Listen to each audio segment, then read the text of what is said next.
Well, first of all, thank you very much for your invitation to be with you today. I know I have been before, but it's a real honor to be asked to speak as well.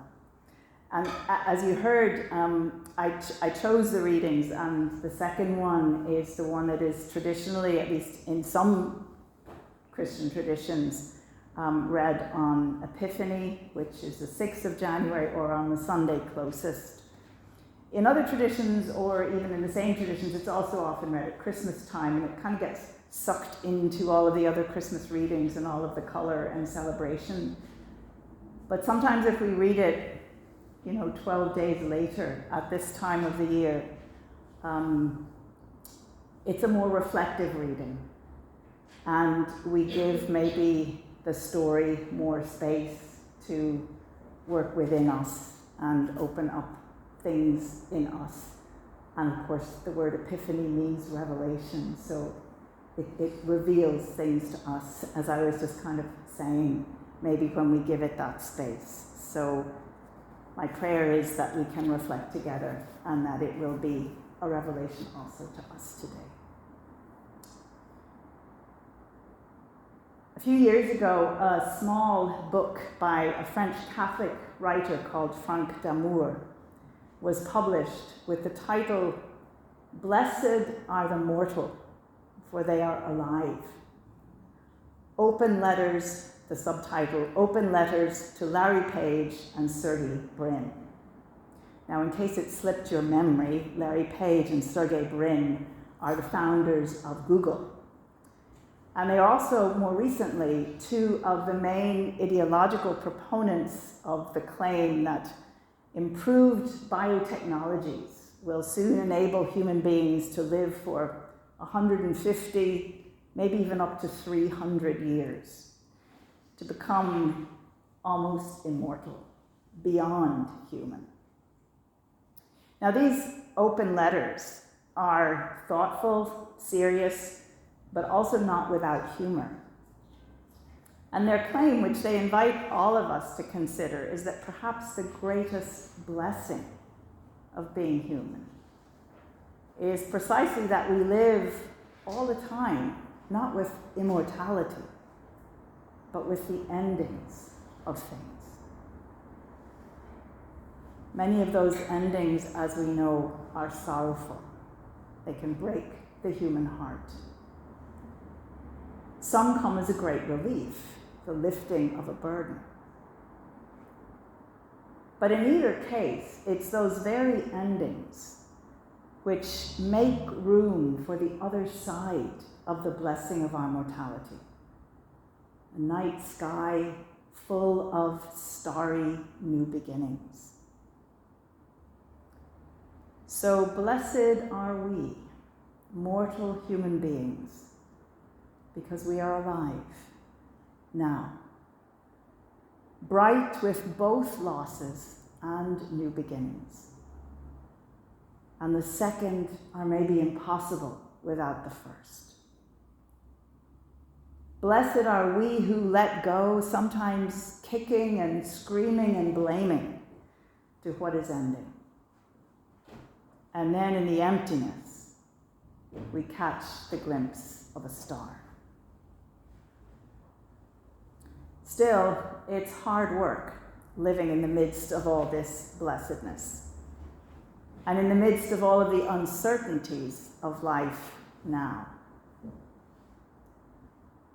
But that there are different ways of living with this aliveness and this uncertainty is perhaps part of what we are once again reminded in this afternoon's reading from the Gospel according to Matthew.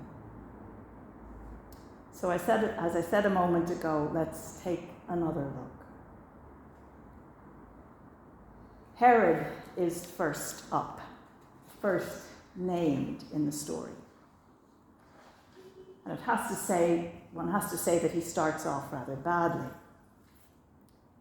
He is approached, no doubt with some ceremony, by the Magi from the east, seeking direction. The news they bring, however, at least to Herod's ears, couldn't be worse. these foreigners, have somehow received knowledge of recent events in his own province, of which Herod himself is unaware. And it gets worse. Herod is the sort of person for whom talk of a distant star is unwelcome news. It hints at a world much larger than his own. A world which greatly exceeds even his considerable control. Alone under a vast sky, Herod can only feel threatened by what is so obviously beyond him. And so he does what people do when they cannot stand not knowing. He carefully lays a trap designed to eliminate all uncertainty. Pretending to the Magi that he shares their curiosity and their wonder, Herod engages them in a secretive, meticulous, and obsessive search for the child whose birth has been reported to him. And as we will soon discover, Herod stands ready to kill, quite literally, in order to eliminate the threat the child now poses to his own sense of certainty and undiminished control. Then there are the religious leaders, the chief priests and the scribes. They are perhaps chuffed when Herod, a Jew himself, turns to them for a little biblical scholarship. Perhaps they even sound a bit cocky when they are able easily to put their finger on the relevant verses. Yet they remain strangely uninterested in the news that the Magi have brought. Sure, they tell themselves, don't we already know anything we might conceivably need to know? And so they do not trouble themselves to venture out of Jerusalem, even for this birth. Comfortable in what they know and uninterested in what they don't, the religious leaders refuse to be inconvenienced. And so they become an all too familiar caricature of themselves. People who know the Bible, but can't see what's happening right in front of them. Finally, there are the Magi themselves. And first impressions are mixed. Although they are sometimes referred to as wise, what we soon see is that they are not particularly smart or clued in about Herod's limitless capacity to use them for his own ends. They are, however, more than willing to seek light from others when they need it, when their own knowledge fails them. They are curious and questioning, and they travel not in glorious self-sufficiency or solitude, but together.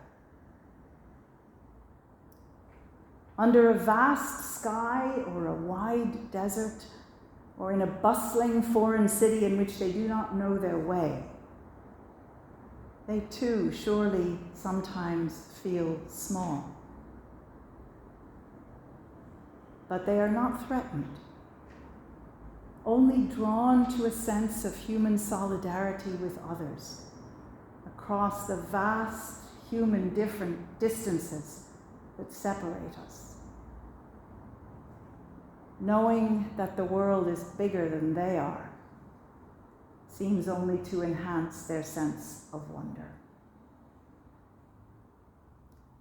But most of all, when it counts, they understand that there will be days when all the wisdom in the world is not enough. Days when there is neither map nor star to guide you. Days when you have to decide whether or not to trust the strange dream, or the voice in the night, or your own flawed moral compass, and go on. And then, perhaps, go home by another way. And they remind us that in a world of uncertainty, in a time of both promise and threat, there will perhaps always be those, like Herod, who seek the destruction of all uncertainty, whether in themselves or in others. And there will be those, like the religious leaders, who are so self-satisfied in what they know that they live in constant, damaging denial of all uncertainty. But then there are also always some, often outsiders, like the Magi, who come to know both the hopeful darkness and the bravely flickering light of a guiding star. Those who embrace a world of uncertainty as a place of unexpected hope.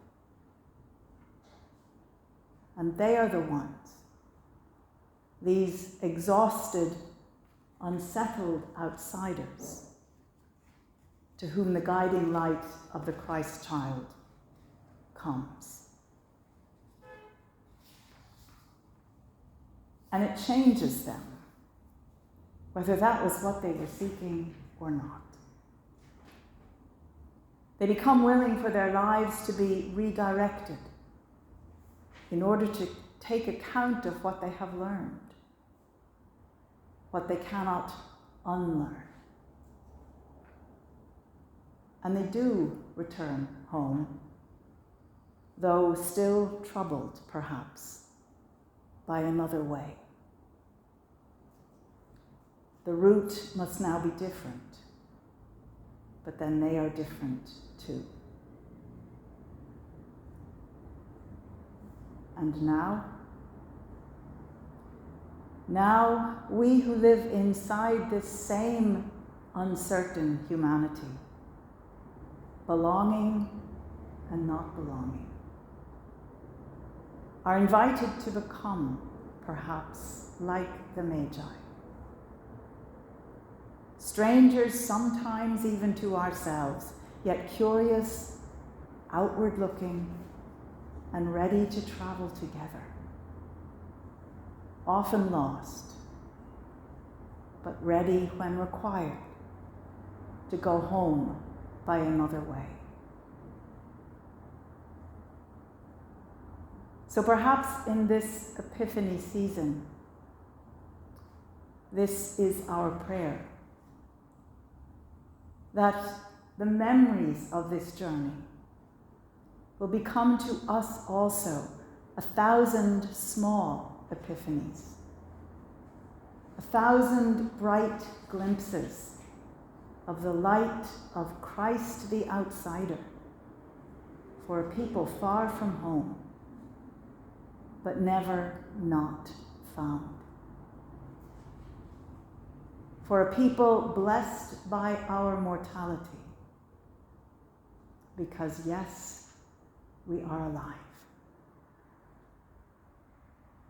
For a people whose embrace of an uncertain world in which so much ends and yet so many new beginnings are already underway. Our embrace of this world is our crown. And so to God alone be the glory.